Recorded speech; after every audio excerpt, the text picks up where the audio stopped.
സ്തുതിയായിരിക്കട്ടെ.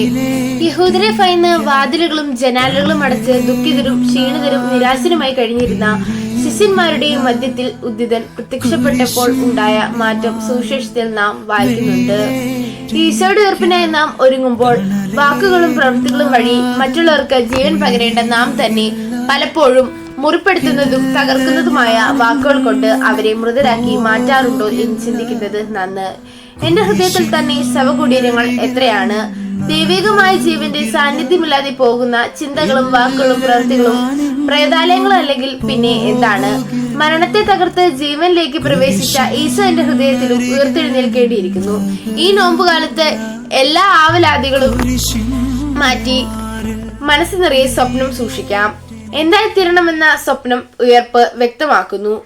അഹം തകർത്ത് പുറത്തു കടന്ന് അപരനെ ശ്രേഷ്ഠനാക്കി കണ്ട നമ്മുടെ ഉയരങ്ങളെ എത്തിപ്പിടിക്കാം. നന്ദി.